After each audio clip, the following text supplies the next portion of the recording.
Good evening everyone. I Swati Bhadoria welcomes you in Teriano. So, I have decided to start your first chapter of science, that is crop production and management. अब क्या होता है कि किसी भी chapter start करने से पहले हमारे माइंड में सबसे पहले ये क्लियर होना चाहिए कि अगर किसी भी चीज को हम पढ़ रहे हैं या कोई भी टॉपिक है उसको अगर हम पढ़ रहे हैं तो वो क्यों पढ़ रहे हैं, उसके यूजेस क्या हैं, आफ्टर हमारा इस चीज से क्या बेनिफिट्स हैं, हमें उससे कोई नॉलेज मिलेगी भी या नहीं। तो उसके हमें ऑलमोस्ट ये यूजेस पता होने चाहिए कि अगर हम सबसे पहले टॉपिक डिस्कस कर रहे हैं क्रॉप प्रोडक्शन एंड मैनेजमेंट तो क्यों कर रहे हैं। तो उसको हम बहुत पहले इंट्रोडक्शन में आपको सबसे पहले इंट्रोडक्शन में यही बताते हैं कि होता क्या है कि जितने भी लिविंग ऑर्गेनिजम्स होते हैं उनको अपनी ग्रोथ और सर्वाइवल के लिए फूड कंजप्शन की जरूरत पड़ती है, उनको फूड चाहिए होता है।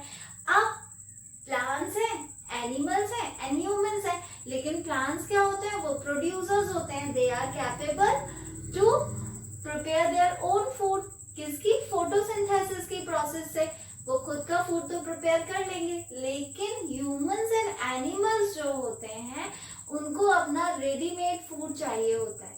They are not capable to prepare food with the help of carbon dioxide, water and sunlight. इससे प्लांट्स ने तो प्रिपेयर कर लिया, लेकिन ह्यूमन बीइंग्स इन तीन की हेल्प से अपना फूड प्रिपेयर नहीं कर सकते। तो ये किस पे डिपेंड रहेंगे? अपने प्लांट्स पे। तो प्लांट्स को प्रोडक्शन के लिए इसीलिए इनको जरूरत पड़ता है क्रॉप प्रोडक्शन की। क्यों? क्योंकि इन्हें अपने कंजप्शन के लिए प्लांट्स पे डिपेंड रहना होता है या फिर एनिमल्स पे। या तो एनिमल्स को रेयर करके या हंट करके ये लोग कंज्यूम करें फूड, नहीं तो फिर प्लांट से कंजप्शन हो इनका। तो यहाँ पर यही एक यहाँ पर अब आपको हम ये बताना चाह रहे हैं कि क्रॉप प्रोडक्शन की स्टार्टिंग, क्योंकि स्टार्टिंग में भी ह्यूमन बीइंग्स थे, वो भी अपना फूड कंज्यूम करते थे, तो किस तरीके से वो फूड कंजप्शन करते थे, क्या क्या उनके फैक्टर्स थे। तो आपको हम पहले ये बता दें कि टिल 10,000 BC यहां तक क्या था, पीपल नोन एज नोमैड्स ये रहते थे। इनका क्या होता था कि ये जब जंगल में रहते थे, they were not having their own house to stay, तो वो क्या करते थे, इनको हम वंडरर्स भी बोलते हैं। वंडरर्स में क्या होता है यहाँ पर कि ये इनके खुद के घर तो थे नहीं, तो यहाँ क्या होता था कि ये एक जगह से दूसरी जगह शिफ्ट होते रहते थे। अब इनको कंज्यूम करने के लिए क्या करते थे, ये या तो रॉ फ्रूट्स पे डिपेंड रहते थे या फिर क्या होता था कि ये उन एनिमल्स को जो जंगलों में मिलते थे उनको हंट करके खा जाते थे, कंज्यूम कर जाते थे। तो यहाँ पर उसको क्या हुआ, धीरे धीरे धीरे धीरे वो इस तरीके से कंजप्शन चलता रहा। फिर धीरे धीरे उनके दिमाग में आया कि इसके हमने क्या किया कि उन्होंने एक जगह स्टे किया और स्टे करने के बाद उन्होंने अपनी फिर क्रॉपिंग शुरू की। उन्होंने फिर वहां से क्या किया कि वहां से उन्होंने इस तरीके से एग्रीकल्चर शुरू किया। तो यहाँ पर अब हमारे दिमाग में आया कि यहाँ से मतलब टिल 10,000 BC नोमैड्स यहाँ पर कंजप्शन इस तरीके से करते थे, एंड आफ्टर दैट उन्होंने ही एग्रीकल्चर की एक तरीके से डिस्कवरी की। उन्होंने ही एग्रीकल्चर को सबसे पहले जो स्टार्ट किया, दे वर नोमैड्स। ठीक, उन्होंने एग्रीकल्चर की स्टार्टिंग की। अब यहाँ से क्या होता है कि उन्होंने जब स्टार्टिंग की तो यहाँ पर आपको ये भी क्लियर होना चाहिए कि एग्रीकल्चर तो शुरू हो गया, लेकिन किस तरीके से। तो उसको हम क्लियर करें कि जब एक बड़े से फील्ड में अगर हम किसी भी प्लांट्स को ग्रो करते हैं, ठीक, तो उससे क्या होगा, प्लांट्स हैं, सीरियल्स हैं, वेजिटेबल्स हैं, फ्रूट्स हैं, अपने कंजप्शन के लिए दैट कम्स अंडर एग्रीकल्चर। या फिर आपको हम बहुत क्लियर करते हैं कि ये जो क्रॉप है इसको डिफाइन कैसे करेंगे कि क्या होगा कि अगर हम एक काफी लार्ज एरिया में सिर्फ एक ही तरीके का प्लांट अगर ग्रो कर रहे हैं तो उससे हमें क्या होगा, सिर्फ एक ही तरीके के हमें सीरियल्स मिलेंगे या पल्सेस मिलेंगे, व्हाटएवर, सो जो भी फूड ग्रेन्स होंगे वो हमें सिर्फ एक ही तरीके के मिलेंगे.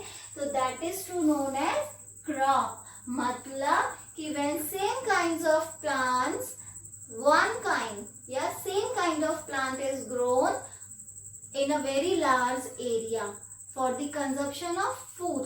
अब वो आपका फूड ग्रेन कुछ भी हो सकता है, आपका वीट हो सकता है, राइस हो सकता है, कुछ भी हो सकता है.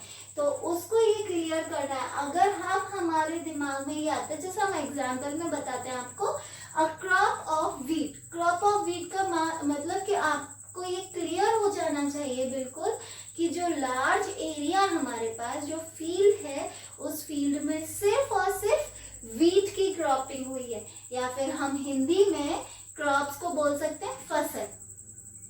एक खेत में या एक लार्ज फील्ड में सिर्फ एक क्रॉप का, एक ही तरीके के प्लांट्स का ग्रो करना, उसको हम फसल बोलेंगे या फिर क्रॉप्स बोलेंगे. तो अपने कंजप्शन के लिए पर्सन ने क्या किया, एग्रीकल्चर फील्ड में आए और उन्होंने क्रॉपिंग करनी शुरू कर दी. तो यहाँ आपको कुछ एग्जाम्पल्स की हेल्प से समझाते हैं कि कुछ एग्जाम्पल्स हैं क्रॉप्स के क्या क्या. तो यहाँ पर फर्स्ट आता है हमारा सीरियल या ग्रेन क्रॉप. सीरियल या ग्रेन क्रॉप में क्या होता है कि अगर आप किसी भी तरीके के ग्रेन्स ग्रो कर रहे हैं, जैसे कि आपका पैडी मतलब राइस, ओके. तो यहाँ पर राइस है, वीट है, मेज है, मिलेट मतलब बाजरा या ज्वार है. इस तरीके के जो भी क्रॉप्स आप अगर ग्रो करेंगे तो उसको हम बोलेंगे सीरियल क्रॉप्स या फिर ग्रेन क्रॉप. सेकेंड हमारा आता है पल्सेस. पल्सेस मतलब ग्राम, पीस, बीन्स, मतलब इस तरीके के जो चने हैं, मटर है, ये सब तरीके से जब हम ये सब ग्रो करते हैं, इनसे क्या होती है, हमारी जो दाल बनती है, इसलिए वो सब की आदत है पल्सेस क्रॉपिंग में. नेक्स्ट हमारा ऑयल सीड्स. ऑयल सीड्स क्या होता है कि ऐसे सीड्स की जब क्रॉपिंग की जाती है जिनसे हम बाद में रिफाइन करके ऑयल कंज्यूम कर सकें या फिर ऑयल वहां से हमें प्रोड्यूस हो सके, जैसे कि हमारा मस्टर्ड, सरसों, ग्राउंडनट, सनफ्लावर, इन सब की क्रॉपिंग को हम बोलते हैं ऑयल सीड क्रॉपिंग. नेक्स्ट हमारा वेजिटेबल्स है, फ्रूट्स है. मतलब ये जरूरी नहीं है कि क्रॉपिंग किसी एक ही चीज की हो, नहीं. फसल हम क्या करते हैं कि एक लार्ज फील्ड में हम किसी भी, इधर वो ग्रेन क्रॉप हो या फिर हमारे वेजिटेबल्स हो, फ्रूट्स हो, व्हाटएवर हो, हमारे पास जो भी हो, हम उनकी अगर क्रॉपिंग करते हैं तो that comes under our agriculture. तो यहाँ पर आपके ये कॉन्सेप्ट्स क्लियर हो जाने चाहिए कि हमारे ये किस तरीके से हमारी क्रॉपिंग हुई, हमारा कंजप्शन होता है, तो हमने एग्रीकल्चर कब से शुरू किया, क्रॉप्स क्या होते हैं, किस तरीके के एग्जाम्पल्स होते हैं क्रॉप्स के, ये सब चीजें आई थिंक सो कि आपको बहुत अच्छे से क्लियर हो गई होंगी. अब इनके आगे जो हमें स्टार्ट करना है, लेकिन फिर भी आप एक बार फिर से ये चीज एक बार रिवीजन करिएगा. और अगर आपको इश्यूज आते हैं तो आप प्लीज कमेंट बॉक्स में साथ ही साथ में हमें सेंड भी करते जाइएगा. तो यहाँ पर इनकी अब आता है क्रॉप प्रोडक्शन. क्रॉप प्रोडक्शन मतलब कि आप किसी भी चीज को एक बहुत ज्यादा लार्ज स्केल में प्रोड्यूस करना. तो यहाँ पर क्रॉप प्रोडक्शन मीन्स कि एक तरीके के क्रॉप का, या फिर डिपेंड करता है पर्सन पे. तो आप क्रॉप प्रोडक्शन मतलब कि किसी भी फसल का बहुत ज्यादा अमाउंट में प्रोडक्शन. ज्यादा अमाउंट में क्यों? क्योंकि उसका कंजप्शन भी तो ज्यादा है. किसी भी क्रॉप का प्रोडक्शन उसकी पॉपुलेशन पे डिपेंड करता है. तो इट्स वेरी क्लियर कि अगर हम क्रॉपिंग हमें करनी है या हम एग्रीकल्चर फील्ड में हैं तो हमें वहां पर प्रोडक्शन ज्यादा ही अमाउंट में करना पड़ेगा, क्योंकि खुद का कंजप्शन भी हमारा उस पर बेस्ड रहता है. तो अब इतना जितना भी हुआ वो सारा का सारा क्लियर है हमारे. अब हम नेक्स्ट टॉपिक पे चलते हैं, that is our types of crops. कि अगर क्रॉप है, खेती जो होती है वो कितने प्रकार की होती है, मीन टू से टाइप्स ऑफ क्रॉप्स. तो ऑलवेज रिमेम्बर जो क्रॉपिंग होती है वो भी जिस तरीके से आपको पहले हमने बताया कि जो क्रॉप्स होते हैं उनके डिफरेंट डिफरेंट सीरियल्स हैं या पल्सेस हैं, whatever so we are planning to grow, उनको अलग अलग सीजन चाहिए होता है, डिफरेंट डिफरेंट सीजन्स में वो ग्रो करते हैं। ऐसा नहीं है कि हमारा कोई भी एक पर्टिकुलर क्रॉप लेते हैं, फॉर एग्जाम्पल राइस, अगर हमने राइस लिया, अब क्या होगा कि राइस के भी पर्टिकुलर ग्रो करने के लिए उनको एक सीजन चाहिए होता है। हम राइस की फार्मिंग कभी भी नहीं कर सकते। तो on the basis of the season हमारे जो क्रॉप्स हैं they are mainly of two types, that is kharif crops and rabi crops. अब यहाँ हम पढ़ते हैं कि what is kharif crop. See the crops which are sown मतलब बोए, ऐसे क्रॉप्स जो हमारे रेनी सीजन में बोए जाते हैं, मतलब जिनको हम रेनी सीजन में बोते हैं ग्रो करने के लिए, उनको बोलते हैं हम kharif crops. Mean to say कि the crops which are grown या which are sown in rainy season, they are known as kharif crops. अब क्या होता है कि हमारे इंडिया में हमारा रेनी सीजन कब से कब तक रहता है? ऑलमोस्ट जून टू सितंबर। तो अगर हमें खारिफ क्रॉप्स की फार्मिंग करनी है तो हमारे लिए ये सबसे रीजनेबल टाइम है। हम यहाँ पर क्या करेंगे, जून या जुलाई में किसी भी पर्टिकुलर क्रॉप की जो खारिफ क्रॉप्स की कैटेगरी में आते हैं उनको हम उस टाइम पे बो देंगे। और हमारा यहाँ पर सितंबर तक हमारे वो जो फार्म्स होते हैं, क्रॉप्स होते हैं जो, वो सारे के सारे हमारे तैयार हो जाएंगे, उनकी पूरी फार्मिंग कंप्लीट हो जाएगी और हम उनको सितंबर या अक्टूबर के सीजन में हार्वेस्ट कर लेते हैं। मतलब कि हमारा जो सोइंग पीरियड होता है यहाँ पर दैट इज जून और जुलाई, और हार्वेस्टिंग टाइम रहता है इन सीजन का सितंबर अक्टूबर। 2 पॉइंट्स क्लियर हुए। नाउ थर्ड पॉइंट, अब हमारे दिमाग में रहना चाहिए कि ऐसे कौन कौन से क्रॉप्स हैं जो हमारे खारिफ क्रॉप्स में आते हैं।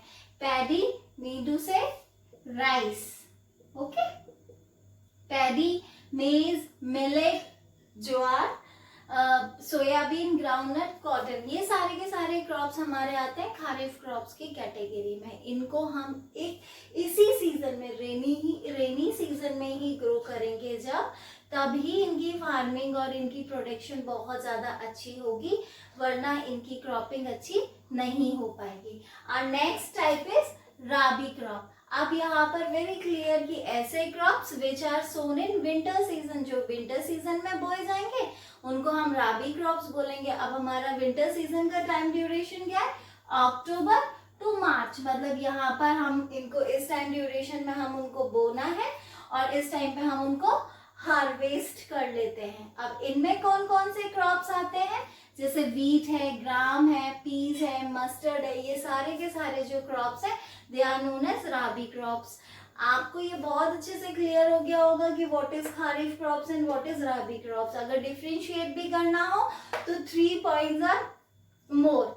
अब यहाँ पर क्या होता है कि कई बार इनसे हमारे लिए क्वेश्चन अराइज होता है कि Why paddy is grown in the rainy season? Question आता है कि क्यों राइस को हमेशा हम रेनी सीजन में ही सो करते हैं, क्यों उनको रेनी सीजन में ही हमें ग्रो करना होता है? हम उनको चाहे तो राबी सीजन में भी, राबी क्रॉप्स में मीनटू से विंटर्स में भी ग्रो कर सकते हैं। तो इट्स आंसर इज कि नहीं, क्योंकि राइस जो होता है उसको अपनी ग्रोथ के लिए काफी ज्यादा अमाउंट में वाटर चाहिए होता है। मतलब कि it needs lots of water for its proper growth. तो वो हमें कब प्रोवाइड होगा? रेनी सीजन में, जो हमारे लिए किसी भी सिचुएशन में विंटर सीजन में पॉसिबल ही नहीं हो पाता। नेक्स्ट क्वेश्चन इज अराइजेस कि what will happen if wheat is grown in the rainy season. मतलब कि यहाँ पर क्वेश्चन आता है कि क्या होगा कि अगर हम व्हीट को, जो कि हमारा यहाँ पर राबी क्रॉप है, तो यहाँ क्वेश्चन आता है कि क्या होगा कि अगर हम व्हीट को यहाँ पर खारिफ सीजन में, मतलब रेनी सीजन में ग्रो कर दें। तो उसका भी आंसर ये है कि व्हीट को अपनी ग्रोथ के लिए ज़्यादा पानी नहीं चाहिए होता। It does not require much amount of water. तो वो बहुत ही कम पानी में बहुत अच्छे से ग्रो कर जाता है, बहुत अच्छी प्रोडक्शन हो जाती है उसकी। लेकिन अगर हम उसको वीट को रेनी सीजन में ग्रो करते हैं तो क्या होगा, इनॉर्मस वाटर प्रेजेंस की वजह से, ज़्यादा पानी होने की वजह से वो इतने अच्छे से ग्रो नहीं कर पाएगा, या यूं कह सकते हैं कि जो वीट होंगे वो सारे के सारे खराब हो जाएंगे। इसलिए उनको यहाँ पर हम क्या राबी क्रॉप मतलब विंटर सीजन में ग्रो करते हैं। तो ये आपके बहुत क्लियर हो जाना चाहिए कि अगर कोई भी क्वेश्चन आ सकता है इस तरीके से, not about paddy only, soybean के लिए आ सकता है कि सोयाबीन को रेनी सीजन में ही क्यों ग्रो करते हैं, क्या होगा अगर सोयाबीन को हमने यहाँ पर विंटर्स में ग्रो कर दिया। तो आपको ये कॉन्सेप्ट्स बहुत अच्छे से क्लियर हो जाने चाहिए और ऑलमोस्ट ऐसे क्वेश्चंस बहुत सारे बनेंगे। तो अब हमारा जो नेक्स्ट टॉपिक है दैट इज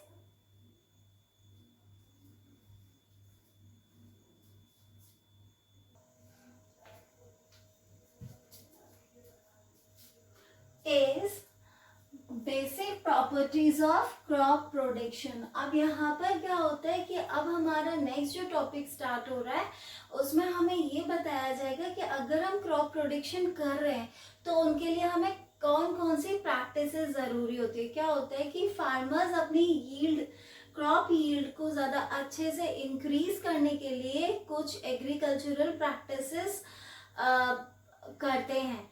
तो यहाँ पर वही चीज आपको समझाई जा रही है, मतलब the various task performed by a farmer to produce a good crop are called agricultural practices. मतलब कि ऐसी प्रैक्टिसेस जिनको हम क्रॉप की यील्डिंग या प्रोडक्शन इंक्रीज करने के लिए करते हैं, फार्मर्स उनको कंटिन्यूएशन में रखते हैं, उनको करते हैं, that is known as agricultural practices. अब ये एग्रीकल्चरल प्रैक्टिसेस क्या क्या है, जैसे first is preparation of soil, second is sowing, third adding manures and fertilisers, irrigation, removal of weeds, harvesting, storage of food grains. ये कुछ ऐसी प्रैक्टिसेस हैं जिनको क्रॉप प्रोडक्शन इंक्रीज करने के लिए, ज़्यादा अच्छे से ग्रो करने के लिए फार्मर्स ये सेवरल प्रैक्टिसेस करते हैं।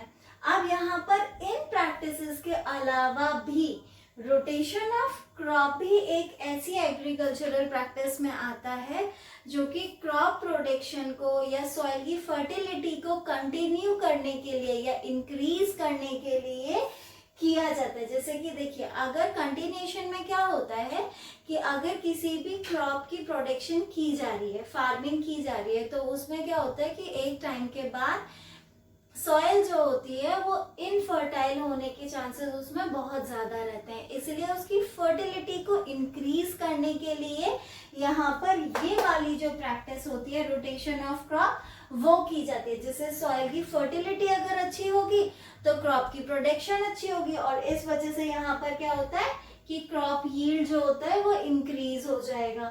नेक्स्ट इज यहाँ पर क्या होगा कि अब यहाँ पर एग्रीकल्चरल प्रैक्टिसेस करने के लिए फार्मर्स जो होते हैं वो काफी अलग अलग तरीके के टूल्स यूज करते हैं, या फिर हम बोल सकते हैं इम्प्लीमेंट्स यूज करते हैं, जिनको हम बोलते हैं एग्रीकल्चरल इम्प्लीमेंट्स। मतलब कि द टूल्स और implements which farmers are using in their agricultural practices are known as agricultural implements। ये काफी सारे ऐसे टॉपिक्स थे जो आपके ऑलमोस्ट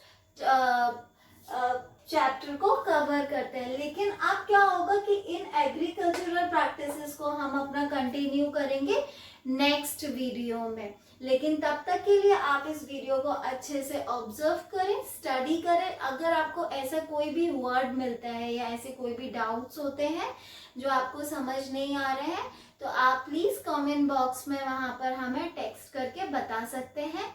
जितनी जल्दी पॉसिबल होगा हम उनको पर्टिकुलर आपको उसके आंसर्स आपको सेंड करने की कोशिश करेंगे। प्लीज अगर आपको ये वीडियो पसंद आया तो please like, share, subscribe and comment on this video. Thank you so much.